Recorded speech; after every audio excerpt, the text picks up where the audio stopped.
जो एप्लीकेशंस की हैं, जो सीड इस्तेमाल किए हैं, जो फार्मिंग इस्तेमाल की है, सबसे पहले मैंने उनको अपने फार्म पे उसका तजर्बा किया है। हर रकबे में एक तरह की चीज़ काश्त नहीं हो सकती। हर रकबा एक तरह की चीज़ काश्त करने के लिए नहीं बना होता। हर रकबे की, हर ज़मीन की जो है वो ग्रोइंग हिस्ट्री अलग होती है कि किस टाइम पे किस फसल को किस चीज़ की ज़रूरत है और उसको उसी टाइम पे जो है वो मुहैया करना चाहिए। इंशाल्लाह आपके साथ इसका रिज़ल्ट शेयर करेंगे। मैं बड़ा पुरुमीद हूँ इसके साथ कि इंशाल्लाह मेरी बुरेवाला की टैटरी में ये top of the list variety होगी और टॉप ऑफ एवरेज जो है वो ये काउंट कराएगी। दाना बड़ा चमकदार होता है। स्टोरेज में कल को जब हम सेल करते हैं, आफ्टर सीज़न सेल करते हैं इसको, तो बहुत अच्छा रेट मिलता है। ख़रीदार इसको बड़े शौक़ से जो है वो लेता है। जनवरी के स्टार्ट से लेके वस्त फरवरी तक आप किन हाइब्रिड्स का इंतखाब कर रहे होते हैं और किन खूबियों की बिना पर कर रहे होते हैं? कि आप जब भी किसी भी सीड को ख़रीद करें तो जो आपका या किसी कंपनी का ऑथराइज्ड डीलर है, हमेशा उससे तमाम टैग्स को, तमाम चीज़ों को चेक करके बीज की ख़रीदारी किया करें। और जो ज़रूरी अद्वियात आप ख़रीद करते हैं उनको किसी अच्छे और ऑथेंटिक डीलर से, अच्छी कंपनी की अद्वियात इस्तेमाल करें।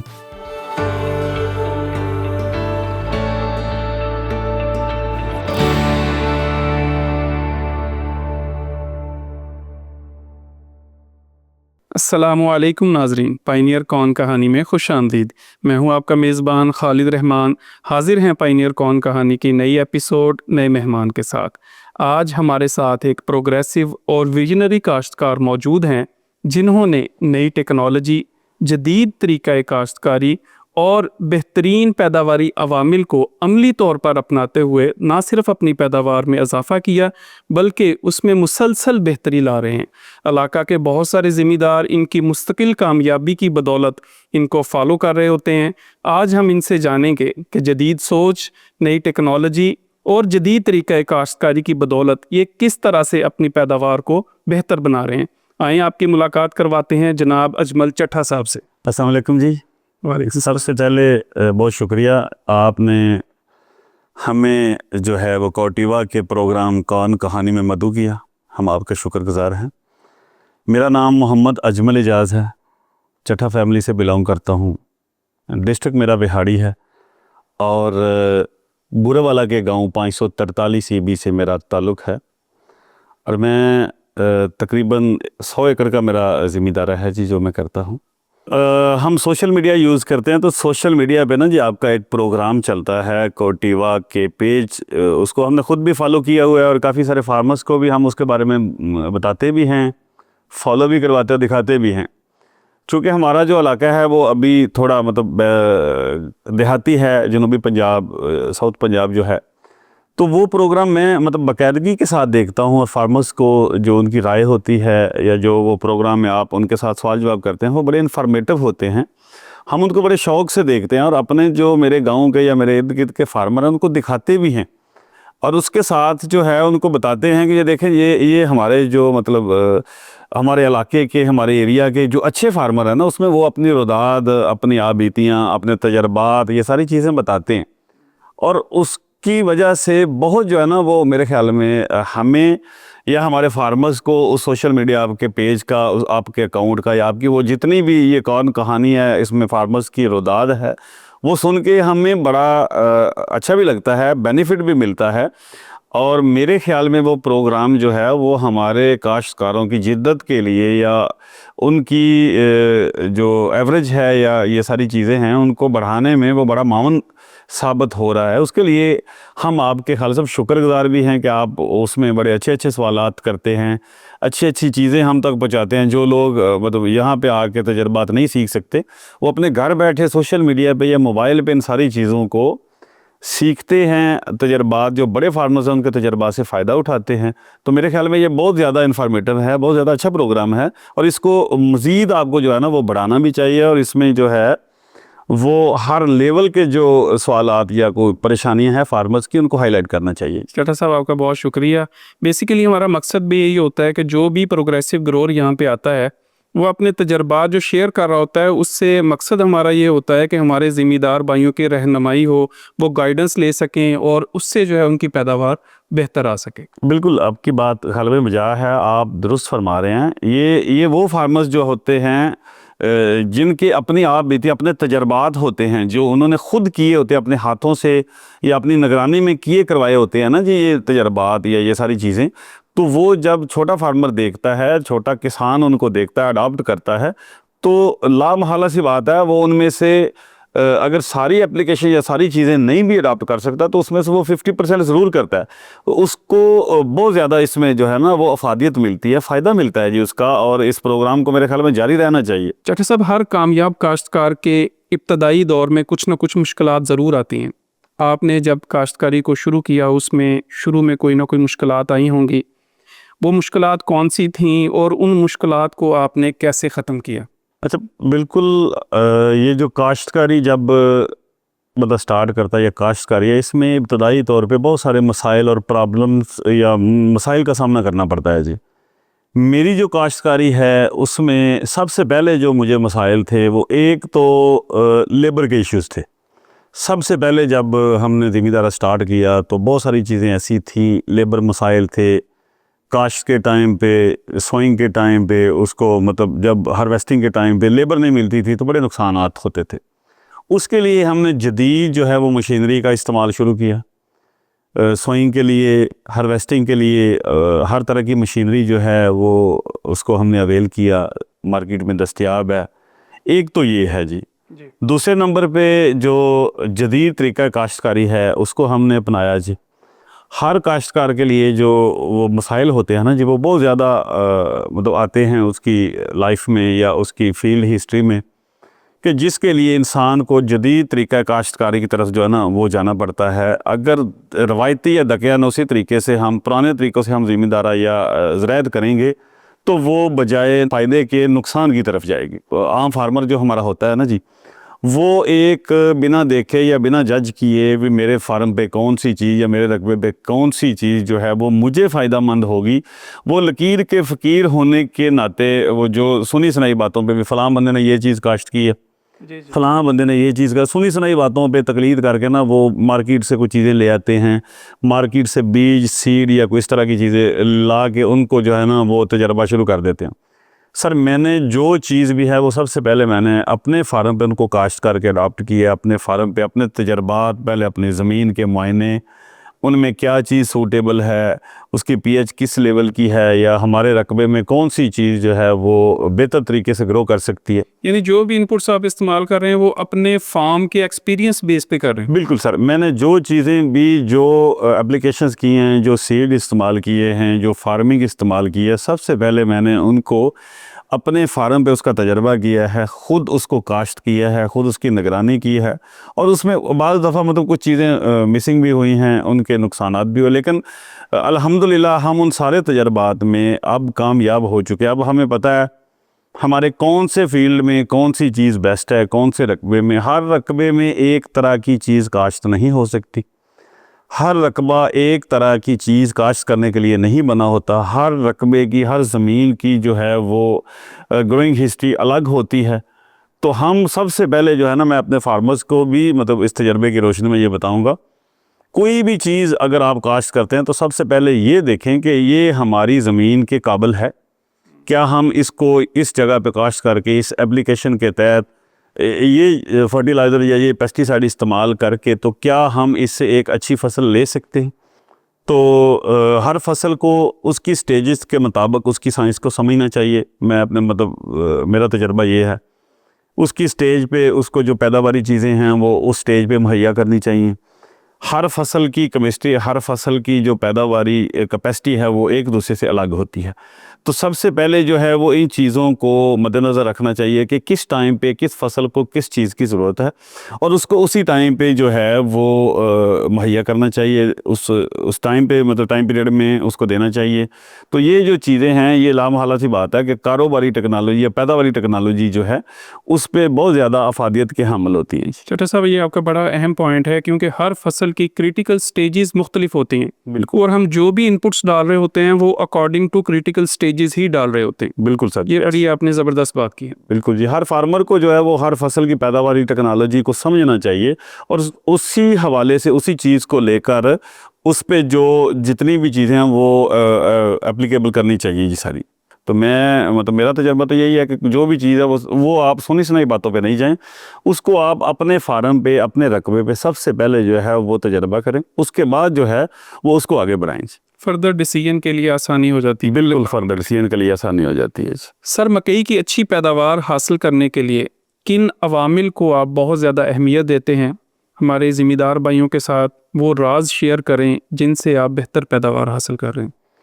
फिलहाल भाई सबसे पहले अच्छी पैदावार लेने के लिए चंद अवामल जो होते हैं, ज़मीन की बेहतरीन तैयारी, बीज का मौसम के हिसाब से जो चुनाव जो है उसका इंतखाब, उसके बाद फर्टिलाइज़र प्लान, ज़मीन की तजज़ियाती रिपोर्ट के मुताबिक जो खादों का इस्तेमाल होता है वो, उसके बाद जो पानी की जो है वो आपाशी का मुनासिब वक़्त, क्रिटिकल स्टेजेस जिनमें पानी ज़्यादा चाहिए होता है या कम चाहिए होता है, और उसके बाद मुनासिब स्प्रे और मुनासिब जो है वो दवाइयों का इस्तेमाल जो है ताकि पेस्ट से फसल को बचाया जा सके।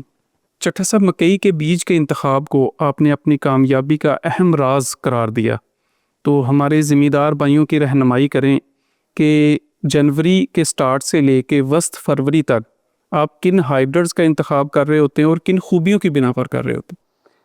सर जी, आपने जो बीज के इंतखाब की बात की है ना, वो बिल्कुल आपका सवाल बड़ा अहमियत का हामिल है। लेकिन सर आप एक लफ्ज़ जनवरी इस्तेमाल किया है, मैंने तो एंड ऑफ दिसंबर जो है ना, बल्कि मिड ऑफ दिसंबर काश्त का प्लान था, लेकिन बीज थोड़ा लेट होने की वजह से मैंने 24 दिसंबर को P1541 जो है उसकी काश्त कर दी। यार अल्हम्दुलिल्लाह अब मेरा वो जो फील्ड है वो बहुत ज़्यादा जो है वो उसकी जर्मिनेशन बड़ी बेहतरीन आई है और बहुत अच्छे तरीके से वो ग्रोथ कर रहा है। लास्ट ईयर मैंने 1541 जो है वो जब नया आया था तो मैंने लगाया था, काश्त किया था, और मेरी वो काश्त थी 10 फरवरी की। राइट। 10 फरवरी की मेरी काश्त थी। और सर मैंने 10 फरवरी को काश्त करके, थोड़ा टेम्परेचर भी पिछली दफ़ा जो है वो गर्मी की तरफ था, हीट की तरफ था, तो मैंने 119 मन की जो है एवरेज है वो P1541 से ली थी। और अभी तो मैंने उसको 24 दिसंबर को काश्त किया है। तो ये जो वैरायटी है, मैंने लास्ट ईयर इसका तजर्बा भी किया है, ख़ुद मैंने तजर्बा किया है कि पायनियर की कोटिवा की ये जो 1541 है ना, एक तो इसकी जो तैयारी का टाइम है ना वो बहुत अच्छा है, 105 से 110 दिन में ये तैयार हो जाती है। तो अब तो मैंने इसको 24 दिसंबर को मैंने काश्त कर लिया, तो पिछले साल की निस्बत जो है वो तकरीबन मैंने 46-47 डेज जो है ना वो अर्ली काश्त कर लिया। आपका मकसद ये है कि जल्द काश्त और जल्द पक के तैयार और जल्द मार्केट में जाके अच्छा रेट उसका हासिल। सर मेरा बिल्कुल यही मकसद है कि एक तो ये शॉर्ट टाइम की वैरायटी है, पैदावारी सलाहियत इसकी बहुत अच्छी है जी। तो अभी ये अगर 24 दिसंबर को काश्त किया है, 105 10-15 दिन में अगर ये तैयार होती है तो लामहाला सी बात है, ज़िम्मेदार को अच्छा रेट मिलेगा, इसकी अच्छी ग्रोथ होगी, पौधे का साइज़, छली का साइज़ जो है वो मैं समझता हूँ कि ये जो मेरा तजर्बा है ना, ये इस वैरायटी की अगर मौसमियाती तब्दीलियाँ इसमें आड़े नहीं आती हैं या मौसम इन फेवरेबल रहता है, तो ये मकई मेरे बहुत ही अच्छे रकबे पे लगी हुई है। ये कॉर्न जो है 1541, तो ये अपना जो पीक की इसकी एवरेज कैपेसिटी है ना, इंशाल्लाह मैं इससे इस बार वो हासिल करूँगा, और इस पे मेरे बहुत सारे तजर्बात चल रहे हैं। तो इंशाल्लाह आपके साथ इसका रिज़ल्ट शेयर करेंगे। मैं बड़ा पुरुमीद हूँ इसके साथ कि इंशाल्लाह मेरी बुरे वाला की टाइटरी में ये top of the list variety होगी और टॉप ऑफ एवरेज जो है वो ये काउंट कराएगी इंशाल्लाह सर। इसके अलावा खालिद भाई मैंने जो पायनियर की 1429 है वो काश्त की, वो तो खैर हम 2-3 साल से काश्त करते आ रहे हैं, काफ़ी सारे फार्मर्स हमारे किसान भाई उसको काश्त करते हैं। बड़ी अच्छी वैरायटी है 1429, कैपेसिटी वाली वैरायटी है। खालिद भाई लास्ट ईयर मैंने जो है वो ये दोनों वैरायटीज़ काश्त की थी। इसके अलावा अदर कंपनीज़ के सीड भी थे। तो स्टोरेज के लिए जो सबसे ज़्यादा बेहतरीन रंगत वाइज, कैपेसिटी वाइज जो मैंने देखा है ना, पायनियर के ये दोनों वैरायटीज़ जो है ना, इंतहाई जो है वो नारंगी रंगत है इनकी, दाना बड़ा चमकदार होता है स्टोरेज में कल को जब हम सेल करते हैं, आफ्टर सीज़न सेल करते हैं इसको, तो बहुत अच्छा रेट मिलता है, ख़रीदार इसको बड़े शौक़ से जो है वो लेता है। तो मैं तो 100% मतलब सेटिस्फाइड हूँ इन चीज़ों से, पायनियर की ये दोनों वैरायटीज़ से। आपने स्टोरेज का बार बार तज़किरा किया, तो लास्ट ईयर आपने इन हाइब्रिड्स को स्टोर किया था? अगर किया था तो फिर किस रेट के ऊपर सेल किया? हाँ बिल्कुल खालिद भाई, ये लास्ट ईयर मैंने जो है ये दोनों वैरायटीज़ की स्टोरेज जो है वो स्टोरी आपको बताई है, कहानी बताई है कि बहुत अच्छे बीज हैं ये स्टोरेज के लिए। और आप यकीन माने कि पिछले साल जो है वो मैंने 4170 रुपये में एंड ऑफ द सीज़न जो है ना वो ये सेल की थी दोनों वैरायटीज़। और एक बार भी किसी मतलब ये कंपटीशन पे सेल हुआ था। मेरे उधर हैं माछीवाल एरिया के चौधरी ब्रदर्स वाले, चौधरी ट्रेडर्स वाले, उन्होंने इसको ख़रीद किया था 4170 रुपये में ये मैंने सेल की थी।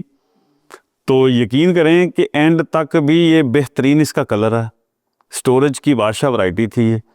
और टॉप ऑफ द लिस्ट जो मेरा ख्याल है मेरी टेरिटरी का या मेरे बुरे वाला का बिहारी का जो top of the list rate था ना, वो भी मैंने इन्हीं दो वैरायटीज़ की बदौलत जो है, मतलब इनकी चमक की बदौलत आप कह लें, तो मैंने वो हासिल किया था। माशाल्लाह बहुत अच्छा रेट मिला। हालांकि जब प्रोड्यूस आई थी, जून जुलाई की मैं बात कर रहा हूँ, उस वक्त रेट 1800 से लेके 2000 तक था। हाँ तो बिल्कुल, आपने आलमोस्ट डबल से ज़्यादा रेट जो है वो स्टोरेज कैपेसिटी की बिना पर जो है आपने हासिल किया।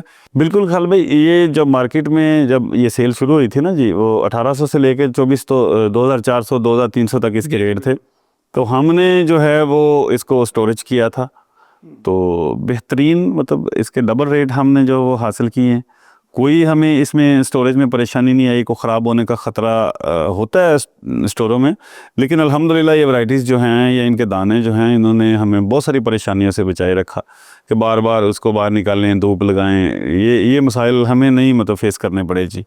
तो मैं मतलब इसको स्टोरेज के लिए भी जो है ना इन वैरायटीज़ दोनों को P1541 और इसको 14 रिकमेंड करता हूँ कि स्टोरेज की बादशाह वैरायटीज़ हैं। चट्टा साहब, आपका ताल्लुक जनूबी पंजाब के शहर बुरेवाला से है। जनूबी पंजाब का मौसम निस्बतन गर्म होता है। अगर हम वस्त फरवरी से वस्त मार्च तक की प्लांटिंग विंडो की बात करें, इसमें जो दौरानिया फसल को मिलता है उस पर निस्बतन गर्म मौसम ज़्यादा होता है। तो इस प्लांटिंग विंडो में आप किस बीज का इंतखाब कर रहे होते हैं और किन खूबियों की बिना पर कर रहे होते हैं? अच्छा, बिल्कुल आपकी बात बजाय खालिद भाई, ये बुरेवाला में निस्बतन गर्मी जो है वो ज़्यादा होती है और अर्ली आ जाती है। तो जो पोटैटो के बाद हम इसको काश्त करते हैं कॉर्न सीड को, उसके लिए मैं मोस्टली जो है वो शाहकार पायनियर का शाहकार एक वैरायटी है उसका इंतखाब करता हूँ। उसके अलावा सरखाब है, लेकिन मेरी रिकमेंडेशन में जो शाहकार है वो मेरा ख्याल है सबसे बेस्ट है। बेस्ट क्यों है? उसके लिए उसकी 2-3 खूबियाँ हैं जी। एक तो सर वो गर्मी बर्दाश्त करने की सलाहियत रखती है, क्योंकि जो मिड फरवरी से लेके मिड मार्च तक काश्त होगी तो वो एंड ऑफ द अप्रैल जो है वो अपनी टेलरिंग पे या अपनी जो है वो क्रॉसिंग पे आ जाएगी। उस वक्त गर्मी का टेम्परेचर जो है वो हीट में होता है, तो ये उसके लिए बड़ी बेस्ट वैरायटी है। बिल्कुल सही। ये गर्मी बर्दाश्त करती है, इसकी क्रॉसिंग जो है वो ज़्यादा टेम्परेचर में भी हो जाती है। दूसरे नंबर पे इसके जो दाने हैं वो निस्बतन ज़्यादा वज़न रखते हैं, ज़्यादा वज़नी हैं इसके दाने जो है ना जी। इसका जो तुक्का है वो बारीक होता है, दाने थोड़े मोटे होते हैं, वज़न होते हैं, मतलब एक इसकी जो छलियाँ हैं ना वो बराबर एक जैसी होती हैं। शुरू से लेके जो एंड तक है ना, वो दाने की जो फिलिंग होती है या दाने के जो साइज़ होते हैं वो बिल्कुल इक्वल होते हैं जी इसके। बिल्कुल सही। इसके अलावा मतलब इसकी जो रंगत है या इसकी जो वो कैपेसिटी है वो दूसरे सीड्स की, दूसरे हाइब्रिड की निस्बत जो है वो काफ़ी ज़्यादा है। अच्छा, मैं इसमें थोड़ा सा मतलब आपको ये बताता चलूँ कि एक जो है वो हमने एक अदर वैरायटी थी किसी कंपनी की, वो हमने काश्त की थी बड़े ट्रायल पे, बड़े शौक़ से, और उसके मुतबादल सॉरी उसके बिल्कुल साथ जो है ना वो हमने कुछ शाहकार भी काश्त किया था। तो सेम टाइम था, सेम डे की सोइंग थी। तो बस वो क्लाइमेट तब्दीली की वजह से गर्मी आ गई जी। तो यकीन माने कि दूसरे सीड में और शाहकार में जो है वो हमें 15 से 18 मन पर एकड़ का डिफरेंस जो है ना, वो सेम खुराक, सेम पानी, सेम फसल, सेम रकबे में 15 से 16-17 मन का जो डिफरेंस है ना वो इन दोनों वैरायटीज़ में आता है। शाहकार 16-17 मन ज़्यादा आई थी पर एकड़ में, सिर्फ इन्हीं वजह से कि एक तो टेम्परेचर बर्दाश्त करती है, दूसरा इसके दाने का जो वज़न है ना वो बहुत अच्छा होता है। इसीलिए जो है मैं तो रिकमेंड करूँगा कि शाहकार जो जो मिड फरवरी से लेके मार्च तक, एंड मार्च तक की काश्त है, उसके लिए शाहकार जो है वो बेस्ट वैरायटी है। तीसरे नंबर पे इसका जो अगर आप इसको साइलेज में भी इस्तेमाल करना चाहते हैं, मेरे बहुत सारे फार्मर्स ऐसे हैं जो जिनके पास जानवर भी हैं, जो फार्मिंग का भी करते हैं, तो साइलेज के लिए भी ये बहुत बेस्ट और बहुत अच्छी वैरायटी है। मतलब इसका वज़न, इसका पौधे की हाइट, ये सारी चीज़ें मिला के दाने का साइज़ जो है या दाने की जो इसमें एवरेज होती है मकई में दाना, वो काफ़ी ज़्यादा होता है। तो ये साइलेज के लिए भी बहुत बेहतरीन वैरायटी है। मैं जी, इसको मौजूदा दौर में जो ज़िमींदारों को चैलेंजेस हैं, उनमें से एक बहुत बड़ा चैलेंज जो है वो क्लाइमेट चेंज का भी है। निस्बतन टेम्परेचर एक्सट्रीम्स जो हैं वो ज़्यादा आ रहे हैं, तो बिल्कुल आपने सही कहा, उसमें ऐसे हाइब्रिड्स का इंतखाब बहुत ज़रूरी है जिनकी हीट टॉलरेंस हो, जो गर्मी को बेहतरीन तरीके से बर्दाश्त कर सकते हैं। बिल्कुल खालिद भाई, हमारे किसान भाइयों को, हमारे ज़िम्मेदार भाइयों को ये चीज़ें जो है ना ये अडॉप्ट करनी चाहिए कि क्लाइमेट जो तब्दीली है ये तो अब आपके सामने ही है जी। मौसमियाती तब्दीलियाँ बहुत हद तक जो है वो अफेक्टिव हैं, बहुत ज़्यादा जो है वो ये अवामल अब हमारी इस ज़िम्मेदारी को मुतासिर कर रही है। इस खित्ते में हैं। तो सबसे ज़्यादा जो अफेक्ट होता है ना जी मौसमियाती तब्दीलियाँ, वो ज़िम्मेदारी को ही अफेक्ट करती, मुतासर करती। उसके लिए हमारे फार्मर्स को, हमारे ज़िम्मेदार भाइयों को जो है ये चीज़ें अडॉप्ट करनी चाहिए कि जो मौसमियाती तब्दीलियों के हवाले से टेम्परेचर बर्दाश्त करने वाली वैरायटीज़ हों, ज़्यादा कम वक्त में ज़्यादा पैदावार देने वाली वैरायटीज़ हों, उनकी तरफ जाना चाहिए। हमें ऐसे हाइब्रिड का इंतखाब करना चाहिए कि जो थोड़े अरसे में मौसमियाती तब्दीलियों को या मौसम के प्रेशर को बर्दाश्त करते हुए कम वक्त में अच्छी एवरेज दे या अच्छी जो आउटपुट है वो दे। सर, आपने इब्तदा में बताया कि आप खादों का इस्तेमाल ज़मीन के तजज़िये और मकई की अहम तरीन स्टेजेस को मद्देनज़र रखते हुए कर रहे होते हैं, तो खादों का बर वक्त इस्तेमाल, मुनासिब मिकदार उसकी और सही तरीका हमारे ज़िम्मेदार भाइयों के साथ शेयर करें। जी खालिद भाई, बिल्कुल जो खादों का इस्तेमाल है वो किसी भी फसल के लिए सबसे ज़रूरी जो है वो अहमियत रखता है। तो मैं जो फास्फोरस है वो ज़मीन की तैयारी के वक्त जो है वो उसको, पोटाश को और फास्फोरस को हम मुकम्मल तौर पे इस्तेमाल करते हैं। उसके बाद जब 4 से 5 पत्तों की हालत होती है तो उस वक्त हम सल्फ़र या बाकी की जो नाइट्रोफास या यूरिया वगैरह है उसको हम इस्तेमाल करते हैं। ये खालिद भाई वो वक्त होता है, इब्तदा का वो वक्त होता है जब पौधा जो है वो अपनी बेस्ट कैपेसिटी का जो है वो तयन कर रहा होता है। छली में दानों की और लाइनों की तादाद जो है ना वो उस वक्त उसका फ़ैसला होना होता है। बिल्कुल 6 से 7 पत्तों का जी बिल्कुल 6 से 7 पत्तों का जो टाइम है ना वो बेस्ट टाइम होता है कि उस वक्त टोटल जो फर्टिलाइज़र प्लान है फास्फोरस का या पोटाश का उसको इस्तेमाल कर दिया जाए, ताकि एंड पे हमारा जो उसका हासिल है वो तो छली होती है ना। बिल्कुल हमने छली की तरफ ही जाना ना भी, जो सबसे ज़्यादा बेस्ट पैदावार है वो जितनी ज़्यादा स्ट्रॉन्ग छली होगी, जितना ज़्यादा स्ट्रॉन्ग दाना होगा तो वो हमें जो है वो उतनी ज़्यादा पैदावार मिलेगी। इस हवाले से पौधे का जितना मतलब बेस्ट टाइम होगा, बेस्ट टाइम पर उसको खुराक फास्फोरस दी गई होगी तो उस हिसाब से वो छली का तयन होगा जी। छली की पैदावार जो है या मकई की पैदावार पे वो असरअंदाज होगा। तो मेरे ख्याल में जो अर्ली स्टेजेस हैं 5 से 6 पत्तों की, वो एक बेस्ट टाइम होता है कि उससे पहले पहले जितनी भी फास्फोरस और पोटाश है उसको मुकम्मल कर दिया जाए, ताकि पौधा सेहतमंद, मजबूत और अपनी मुकम्मल सेहतमंद हालत में हो। बिल्कुल सही।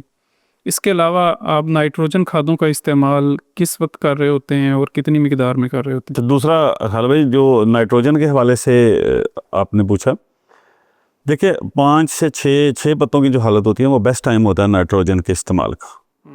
तो उस वक्त बहुत अच्छी ज़रूरत होती है। उसके बाद 10 पत्तों की हालत में दूसरी एप्लीकेशन, 13 से 14 पत्ते जब होते हैं तो तीसरी इंतहाई ज़रूरी एप्लीकेशन जो यूरिया की है। और उसके बाद जो लास्ट एप्लीकेशन है वो जब पौधा अपना सिट्टा निकाल रहा होता है तो वो एक आखिरी स्टेज होती है, आखिरी ज़रूरत होती है उस वक्त।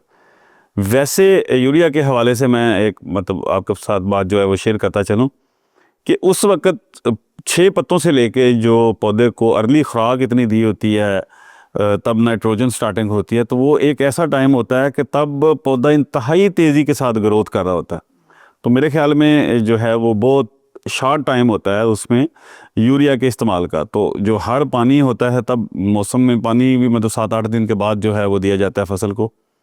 तो हर पानी के साथ जो यूरिया है ना वो लाजम इस्तेमाल होता है, क्योंकि ये 25-30 दिन का टाइम होता है इसमें पौधा जो वो रैपिड ग्रोथ हो रही थी 6 पत्तों से टेस्लिंग तक की। 6 पत्तों से लेकर टेस्लिंग तक का जो टाइम होता है वो इंतहाई तेज़ी के साथ पौधे की ग्रोथ हो रही होती है। इसी वजह से नाइट्रोजन की रिक्वायरमेंट और नाइट्रोजन की ज़रूरत भी इसी विंडो में ज़्यादा होती है। हाँ बिल्कुल, इसी विंडो में बहुत शॉर्ट टाइम होता है वो फैसला करने का। तो उसमें प्रॉपरली जो है वो 6 पत्तों पे, 10 पत्तों पे, 14 पत्तों पे, 13-14 पत्तों पे, और जब वो सिट्टा टिलरिंग का टाइम होता है ना उस टाइम पे ये बेस्ट टाइम होते हैं नाइट्रोजन देने के। इनमें अगर एक भी मतलब आपकी एप्लीकेशन मिस होती है तो वो आपकी पैदावार पे लामहला बहुत ज़्यादा असर जो है वो अफेक्टिव होती है, बहुत असर डालती है।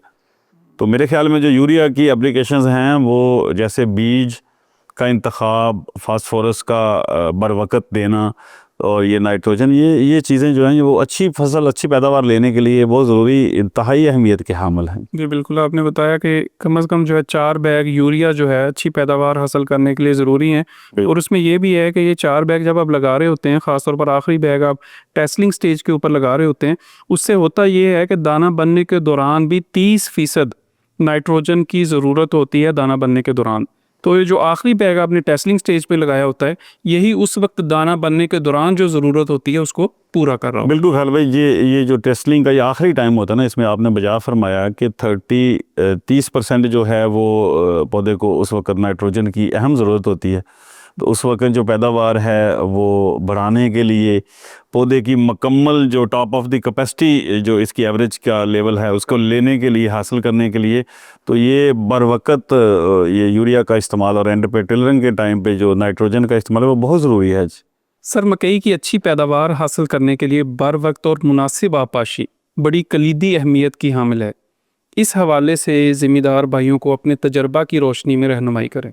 अच्छा खालिद भाई, जो आपने आपाशी के मतलब सवाल किया वो बिल्कुल बहुत ज़रूरी है। जो पौधे को पहला पानी है, पहली आपाशी है, वो जब इसकी जर्मिनेशन हो रही होती है तो तब पहला पानी लगाना चाहिए मकई की फसल को, ताकि बर वक़्त और मुकम्मल जर्मिनेशन हो सके। 100% अगाऊ 100% उसका अगाव जो है वो मुकम्मल हो सके। और जो दूसरी आपाशी है वो जब पौधे निकल आते हैं, 2-3 पत्तों में आ जाते हैं, तो तब पानी इस हिसाब से आपाशी करनी चाहिए कि जिसका जो पानी की सतह है वो पौधे से 1-2 इंच नीचे हो, और जिसका सिर्फ जो वो पानी का रेज़ है वो पौधे की जड़ों तक पहुंच सके। सही। उसके बाद जो आपाशी की सबसे अहम और क्रूशल स्टेज जो शुरू होती है, वैसे तो आपाशी जो है वो रूटीन के साथ 7-8 दिन में जो है वो चलती रहती है, लेकिन जब इसका पोलिनेशन का टाइम आता है, इसके सिट्टे निकालने का या टेस्लिंग का टाइम आता है, तो सबसे क्रूशल स्टेज जो है, ज़रूरी स्टेज जो है मकई की, वो तब शुरू होती है। तो उसमें जो एंड वाले 6-7-8 पानी हैं, क्रॉसिंग के दौरान जब पौधे की टेस्लिंग हो रही होती है, क्रॉसिंग हो रही होती है, तो तब जो एंड वाले आपाशी है ना, जो वो बहुत ज़्यादा ज़रूरी और बहुत ज़्यादा अहमियत की हामिल होती है। यानी आप कहना चाह रहे हैं कि जैसे ही सिट्टा निकल आए, जैसे ही सिट्टा उसका निकल आता है तो तब पानी का दरौनिया जो है वो चौथे रोज़ कर देना चाहिए। बिल्कुल सही। और एंड तक, जब तक उसकी दाने की मुकम्मल भराई नहीं हो जाती, जब तक वो दाना मुकम्मल तौर पे अपना जो स्टेजेस है या अपना वो दरौनिया पूरा नहीं कर लेता, यानी क्रॉसिंग जब तक कंप्लीट नहीं हो जाती, बिल्कुल, तब तक पानी का जो मरहला है उसको बंद नहीं करना चाहिए। क्योंकि जो ये क्रॉसिंग की स्टेज होती है ना, इसमें देखें पानी की आपाशी की ज़रूरत इसलिए ज़्यादा ज़रूरी होती है कि तमाम जो उसके पोलिनेशन के या उसकी क्रॉसिंग के मराहल होते हैं ना, वो पानी की मौजूदगी में या पानी के थ्रू ही हो रहे होते हैं। बिल्कुल। ऊपर से जब उसका वो सिट्टे का बूर गिरता है दाने छल्ली पे, उनके वालों पे, तो उसकी जो पोलिनेशन है या उसकी जो क्रॉसिंग है ना जी, वो पानी के ज़रिए ही हो रही होती है या उसके ज़रिए ही होनी होती है। तो तब ये मेरे ख्याल में बहुत ज़्यादा ज़रूरी है कि पौधे को या मकई की फसल को हर चौथे रोज़ पानी दिया जाना चाहिए या दिया जाए। तो उसको एंड तक जो है वो, जब तक मुकम्मल तौर पे छल्ली या दाना तैयार नहीं हो जाता, पानी बंद नहीं करना चाहिए। हमारे काफ़ी सारे दोस्त ऐसे हैं जो को पानी एक आध मिस कर देते हैं दरमियान में, या उसका दरौनिया बढ़ा देते हैं, तो जो दाना बन रहा होता है या बना होता है, वो जहाँ पे होता है वहाँ पे वो खुश्क हो जाता है। तो इसका रिज़ल्ट क्या निकलता है कि जो पैदावार मकई की पैदावार है वो निस्बतन दूसरा जिसको पानी ज़्यादा दिया गया होता है या इन टाइम दिया गया तो उसकी निस्बत जो उसकी पैदावार है वो कम हो जाती है। आप ये कहना चाह रहे हैं कि क्रॉसिंग के बाद दाना बनने का जो मुकम्मल मरहला है उसमें किसी भी मरहले के ऊपर जो है पानी की कमी नहीं होनी चाहिए, ज़रूरत के मुताबिक जो है वो पानी लगाते रहना चाहिए, ज़मीन को वत्तर हालत में रखेंगे तो फिर ही बेहतरीन दाना मिलेगा और बेहतरीन पैदावार हासिल कर बिल्कुल खाल भाई, जो एंड वाली स्टेजेस हैं या जो इसकी पोलिनेशन या टेस्टिंग के बाद की जो स्टेजेस हैं ना, उनमें पानी बर वक्त लगाना चाहिए, ज़मीन को तर वतर हालत में रहना चाहिए और एंड तक जब तक वो मकई की फसल दाना हर चीज़ तैयार नहीं हो जाती तब तक पानी में बिल्कुल भी वो गफलत नहीं करनी चाहिए जी। अच्छी पैदावार लेने के लिए आपाशी और प्रॉपर इन टाइम आपाशी जो है वो बहुत ज़रूरी है जी। बिल्कुल सही। चट्टा साहब, मौजूदा दौर में ज़िम्मेदारा को सबसे बड़े चैलेंजेस कौन से दरपेश हैं और उसमें आप अपने तजर्बे के तौर पर बताएं कि उन मसाइल को किस तरह से ख़त्म किया जा सकता है, इस पर ज़रा हमारे किसान भाइयों की रहनुमाई करें। जी खाल भाई, बिल्कुल इस वक्त जो हमारे ज़िम्मेदार को या हमारी फार्मिंग को सबसे ज़्यादा जो दरपेश चैलेंजेस हैं उनमें सबसे जो पहला है वो तो मौसमियाती तब्दीली है। क्लाइमेट चेंज जो है वो तो लाजमी तौर पे अब सबके सामने ही है। ओवरऑल पूरी दुनिया ही इसकी ज़द में है और पूरी दुनिया में ही जो मौसमियाती तब्दीलियां हैं वो अफेक्ट हो रही हैं। तो चूँकि हम मतलब जनूबी पंजाब से ताल्लुक़ रखते हैं तो हमारे यहाँ जो ज़िम्मेदारी को मौसमियाती तब्दीलियां हैं वो बहुत ज़्यादा मुतासर करते हैं। टाइम से पहले टेम्परेचर का बढ़ जाना, टाइम से पहले जो है वो गर्मी की लहर आ जाना, तो ये सारी चीज़ें जो है ना ये तो अचानक मतलब एक ऐसा चैलेंज आ जाता है कि जिसकी समझ ही नहीं आती कि अब इसके साथ क्या किया जाए, इसका हल क्या किया जाए। तो उसके लिए मैं सबसे पहले तो अपने जो ज़िम्मेदार भाई हैं उनको ये पैगाम देना चाहता हूँ कि ऐसे हाइब्रिड्स, ऐसे सीड्स का इस्तेमाल किया जाए कि जो शॉर्ट टाइम में गर्मी को बर्दाश्त करने की सलाहियत भरपूर तरीके से रखते हों। जैसे कि फिर वही बात आ जाती है, आप जिक्र आ जाता है कि जैसा कि आपका पायनियर का शाहकार एक सीड है, उसका मैंने पहले भी जिक्र किया था कि वो इंतहाई गर्मी बर्दाश्त करने की और इसका मौसम को जो है वो फेस करने की सलाहियत रखता है। तो उसके लिए मैं अपने फार्मर्स को मतलब कहूँगा कि कोई ऐसे हाइब्रिड्स का, ऐसी चीज़ों का इस्तेमाल जो है वो किया जाए जो मौसमियाती तब्दीलियों को बर्दाश्त करने की अहमियत रखते हों। बल्कि हर फसल में ऐसे बीजों का इंतखाब बहुत ज़रूरी हो गया है, जो जिस तरह आपने शाहकार का बताया, हर फसल में ऐसे बीजों का इंतखाब करें जो हीट टॉलरेंस जिनकी बेहतर हो, गर्मी को बेहतरीन बर्दाश्त कर सकें। बिल्कुल बिल्कुल खाल भाई, ऐसी चीज़ें मतलब तमाम वैरायटीज़, तमाम जो फसलें हैं उनके लिए ऐसी पैदावारी टेक्नोलॉजी को अडॉप्ट किया जाए, ऐसे सीड्स को जो है वो इस्तेमाल किया जाए जो पैदावारी सलाहियत भी बेहतर रखते हों, शॉर्ट टाइम भी है और मौसम को फेस करने की, गर्मी को बर्दाश्त करने की सलाहियत रखते हों। और दूसरा मतलब खादों के इस्तेमाल के साथ हमारे काफ़ी ज़िम्मेदार भाई जो है वो पोटाश का इस्तेमाल नहीं करते हैं। पोटाश का इस्तेमाल जो है वो बेहद ज़रूरी है। जिस तरह फास्फोरस का इस्तेमाल या नाइट्रोजन का इस्तेमाल किसी भी पौधे के लिए बहुत ज़रूरी है, इस तरह पोटाश जो है वो उसका इस्तेमाल बेहद ज़रूरी है। क्लाइमेट तब्दीलियों के साथ साथ पौधे की ग्रोथ के लिए या अच्छी पैदावार लेने के लिए तो बिल्कुल, ये ओवरऑल पौधे का मुदाफ़ती निज़ाम जो है उसको बेहतर करते हैं, जिससे वो बेहतर तरीके से गर्मी बिल्कुल बिल्कुल मुदाफ़ती निज़ाम जो पौधे का है और पौधे की जो कैपेसिटी है उसको बेहतरीन हालत में लाने के लिए पोटाश जो है ना वो बेहद ज़रूरी एक अमल है फार्मिंग के लिए, ज़िम्मेदारी के लिए, तो इसको इस्तेमाल करना चाहिए। और तीसरा जो सबसे इम्पोर्टेंट पॉइंट है वो मौसमियाती तब्दीलियों को मद्देनज़र रखते हुए ऐसे मौसम का, ऐसे बीज का और ऐसे वक्त का इंतखाब करना चाहिए कि जो फसल है उसको उसकी बेहतरीन जो उसकी top of the list average है ना वो हासिल की जा सके। अच्छा सर, मैं आपको अपने तजर्बे की रोशनी में एक बात बताता हूँ कि मैंने जो मकई की फसल है वो इस बार मौसमियाती तब्दीलियों को मद्देनज़र रखते हुए 24 दिसंबर को मैंने काश्त की है। अल्हम्दुलिल्लाह इस वक्त वो अपनी बेहतरीन ग्रोथ वाली हालत में है, उसकी मुकम्मल जर्मिनेशन है। तो मौसमियाती तब्दीलियाँ, जितनी अर्ली गर्मी आती है ना, जो मतलब जिस तरह क्लाइमेट तब्दीली की वजह से हीट का मौसम जो है, गर्मी का मौसम जल्दी शुरू हो जाता है, उस हवाले से मैं अपने फार्मर्स के साथ ये एक तजर्बा अपना शेयर करता चलूँ कि मैंने उस हवाले से फसल की जो सोइंग है उसको उतना अर्ली कर लिया। अब मैं जनवरी की बजाय उसको दिसंबर में ले गया। अब क्या होगा, इसका रिजल्ट क्या होगा इंशाल्लाह कि सर जब गर्मी स्टार्ट होगी तब तक इसकी पॉलिनेशन, इसकी जो है वो पौधे के दाने, ये चीज़ें सारी मुकम्मल हो चुकी होगी। ओवरऑल पौधे का जो फसल का दौरानिया है उसमें ज़्यादातर वो अच्छे मौसम में गुजारेगा। हाँ बिल्कुल हीट खाल जो है यानी टेम्परेचर एक्सट्रीम्स जो हैं वो कम उस फेस कर रहा होगा। बिल्कुल खालिद भाई, आपका ये पॉइंट बिल्कुल 100% दुरुस्त है कि जो मौसमियाती तब्दीलियों की जद में आने का टाइम होगा ना, तब तक पौधा अपनी तमाम चीज़ें जो है ना वो बेस्ट क्वालिटी का जो मौसम है ना उसमें वो मुकम्मल कर चुका होगा। तो मैं मतलब अपने ज़िम्मेदार भाइयों को ये मशवरा देता हूँ, बल्कि उनको ये अपने तजर्बे की रोशनी में ये बताता हूँ कि जिस तरह अब मौसम की तब्दीलियाँ या गर्मी की लहरें या ये सारी चीज़ें जो है ये अफेक्ट हो रही हैं, इस हवाले से ऐसे मौसम का इंतखाब करें कि जिसमें जो पौधे का जो इसका पॉलिनेशन का टाइम होता है ना जी, दाना बनने का, फ्रूटिंग का टाइम होता है, वो एक बेस्ट कोई भी फसल है, ज़रूरी नहीं मकई के लिए, किसी भी फसल के लिए एक ऐसे मौसम का इंतखाब करें उसकी सोइंग में, उसकी बिजाई में, कि उसका जो पॉलिनेशन का या उसका फ्रूटिंग का जो टाइम है ना वो बेस्ट टाइम, मतलब जो उसका टेम्परेचर का है ना उसमें आ जाए। आप ये कहना चाह रहे हैं कि बहारिया मकई को जितना हम अर्ली लगाएंगे उतना ज़्यादा ज़िम्मेदार जो है वो मौसमियाती तब्दीलियों से बच जाएगा, उतना ज़्यादा फ़ायदा होगा। सर बिल्कुल खालिद भाई, जैसा कि मैं आपको बताया कि 24 दिसंबर को मेरी जो काश्तशुदा मकई है वो अपनी बेहतरीन हालत में भी खड़ी है।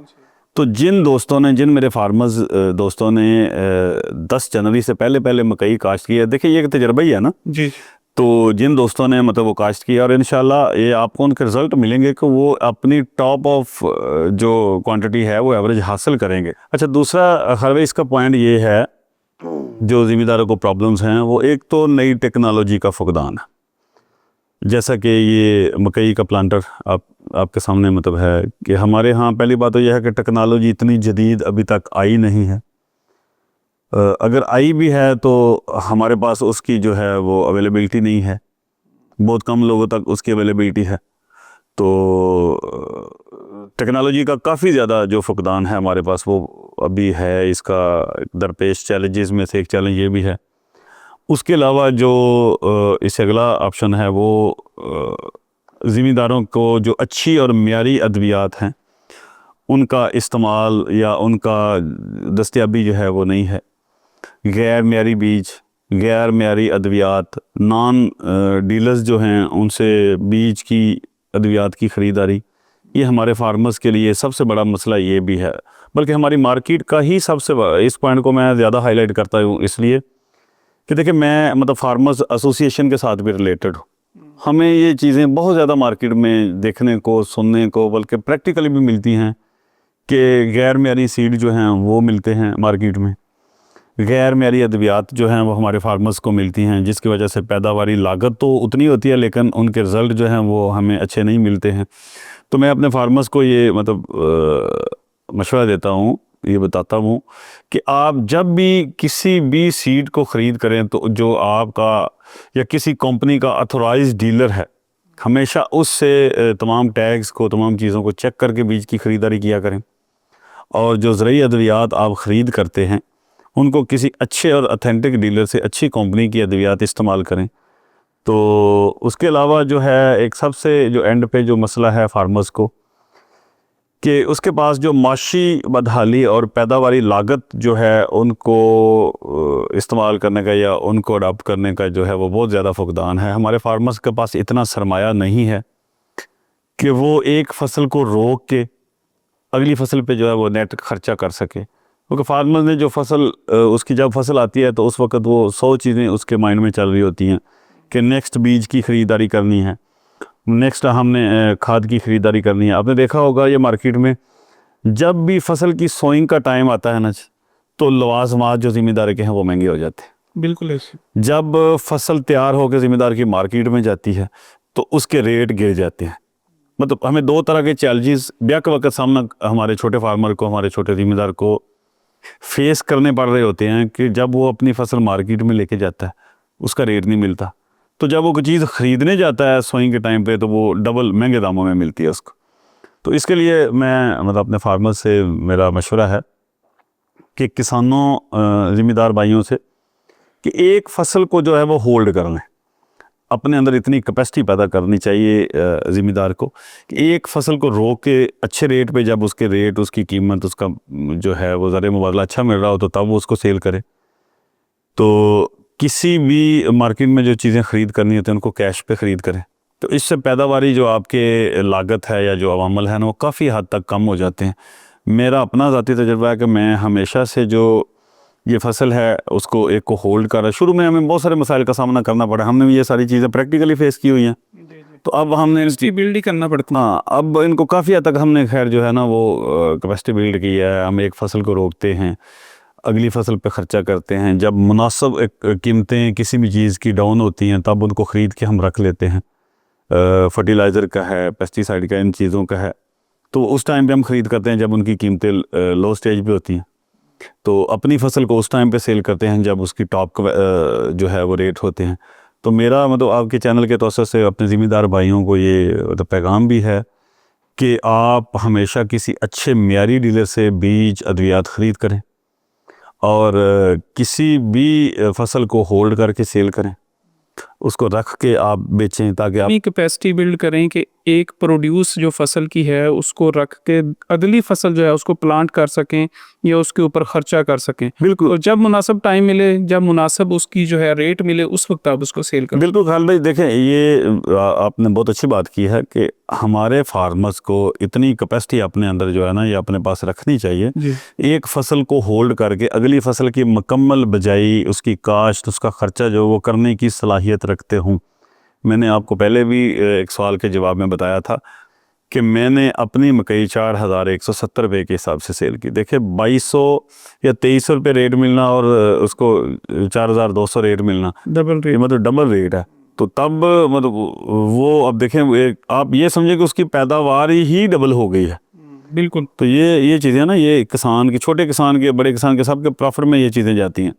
तो बिल्कुल किसान भाइयों, ज़िम्मेदार भाइयों को ये चीज़ें जो अडॉप्ट करनी चाहिए कि अच्छे वक्त पे, अच्छे रेट पे चीज़ को सेल करें, अपनी फसल की हिफाजत करें, उनको रखें। अगली फसल इतनी कैपेसिटी अपने अंदर पैदा करें, इतनी कैपेसिटी को रखें कि अगली फसल जो है उसकी सोइंग का, उसकी फर्टिलाइज़र का, उसकी मतलब सारी चीज़ों का जो ख़र्चा है ना वो उसके पास हो। तो ये कोई मुश्किल काम नहीं है। इसके लिए एक थोड़ा सा आप अपनी चीज़ों को मैनेज करेंगे, 1 या 2 फसलों के बाद जो है ना ये आप इन चीज़ों पे आ जाएंगे, बिल्कुल इन चीज़ों पे आ जाएंगे कि आपके पास इतनी कैपेसिटी होगी। छोटे किसान को, छोटे ज़िम्मेदार को बिल्कुल ये चीज़ें अडॉप्ट करनी चाहिए। वक्त की ये ज़रूरत है कि ज़िम्मेदारा को बिज़नेस माइंड से किया जाए। बिल्कुल इस तरह कोई भी बिजनेसमैन फसल लगाने से पहले मुकम्मल रिसर्च करता है और हमेशा उसकी कोशिश होती है कि अपनी चीज़ को अच्छे रेट में सेल करे। उसी माइंड से अगर हम ये कारोबार करेंगे, जो है ज़िम्मेदारा करेंगे, तो फिर ही ये प्रॉफिटेबल जो है वो बन सकता है। बिल्कुल खालिद भाई, आप बड़ी अच्छी बात की आपने। मैं आपको बताता हूँ कि मैं जो अपना ज़िम्मेदारा करता हूँ ना, मैं उसको एज लाइक एक बिज़नेस जो है वो ट्रीट करता हूँ। बिल्कुल सही। मैं उसमें A to Z जो उसकी ख़र्चे हैं